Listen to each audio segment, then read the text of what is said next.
나를 능하게 하신 그리스도 예수 우리 주께 내가 감사함은 나를 충성되이 여겨 내게 직분을 맡기심이니 내가 전에는 비방자여 박해자여 폭행자였으나 도리어 긍휼을 입은 것은 내가 믿지 아니할 때 알지 못하고 행하였음이라. 우리 주의 은혜가 그리스도 예수 안에 있는 믿음과 사랑과 함께 넘치도록 풍성하였도다. 미쁘다 모든 나 사람이 받을 만한 이 말이여 그리스도 예수께서 죄인을 구원하시려고 세상에 임하셨다 하였도다. 죄인 중에 내가 괴순이라. 그러나 내가 긍휼을 입은 까닭은 예수 그리스도께서 내게 먼저 일체 오래 참으심을 보이사 후에 주를 믿어 영생 얻은 자들에게 본이 되게 하려 하심이라. 영원하신 왕 곧 썩지 아니하고 보이지 아니하고 홀로 하나이신 하나님께 존귀와 영광이 영원 무궁하도록 있을지어다. 아멘.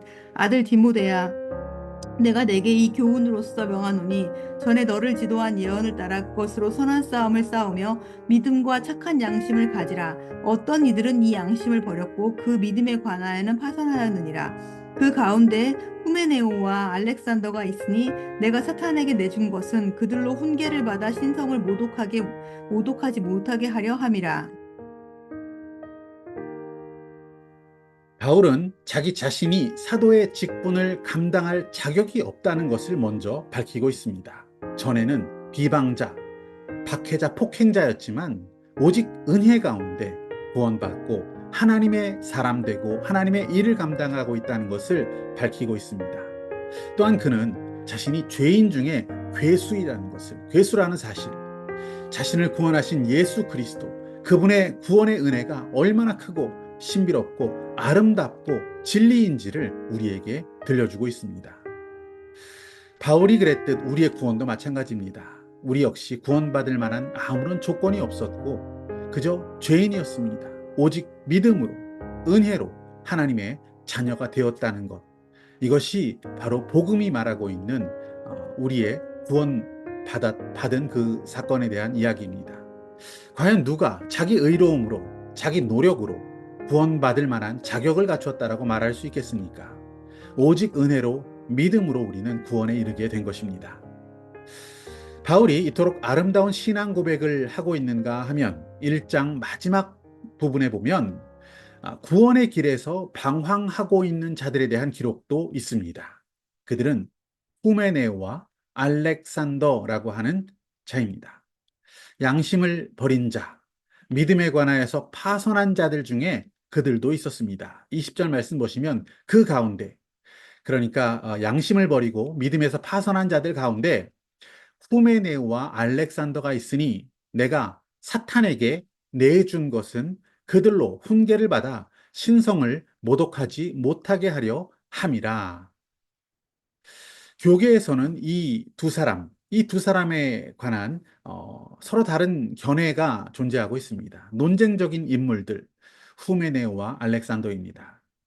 그들은 바울에 의해서 사탄에게 내준 바 되었다라고 기록되어 있습니다. 이것은 바울이 그들을 사탄이 있는 곳으로 보냈다라고 해석하기는 어렵습니다.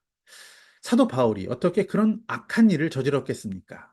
이 말씀은 사도 바울이 그들을 교회 공동체 밖으로, 세상으로, 사탄의 영역으로 교회 공동체 밖으로 그들을 쫓아냈다라는 것으로 이해할 수가 있습니다.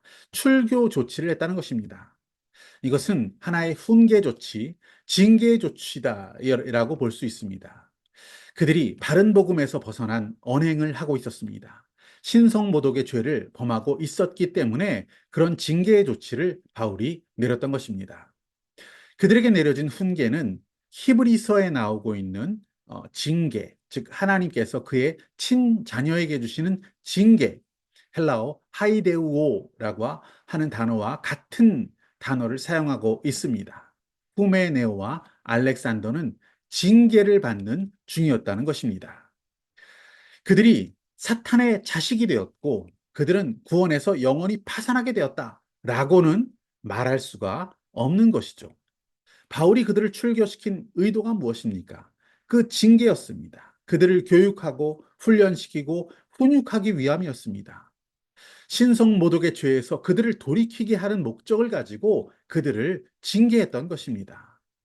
누구도 후메네오와 알렉산더가 구원을 받았다 또는 결코 그들은 구원받지 못한 자들이 되었다라고 규정할 수는 없습니다. 한 개인의 구원에 관해서 누구도 단언하거나 평가하거나 판단을 내릴 수 없다는 것입니다. 구원은 오직 여호와께 있습니다. 그분만이 참된 재판장이기에 구원하심은 온전히 그분의 영역입니다. 누구도 다른 개인의 구원에 대해서 이러쿵저러쿵 결론 내려서 말할 수 없다는 것입니다. 내가 보기에 당신은 확실히 구원받았습니다. 라고 판정 내리는 것도 우리의 몫은 아닙니다.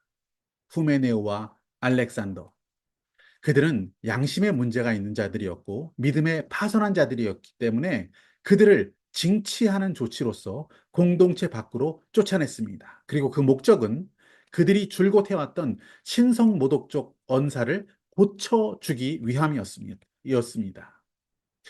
징계라는 것은 우리 주님도 받으신 적이 있습니다. 이사야 말씀 53장 5절을 보시면 고난받는 야훼의 종 예수 그리스도에 대해서 이렇게 예언하고 있지 않습니까? 그가 찔림은 우리의 허물을 인함이요 그가 상함은 우리의 죄악을 인함이라. 그가 징계를 받음으로 우리가 평화를 누리고 그가 채찍에 맞음으로 우리가 나음을 입었도다.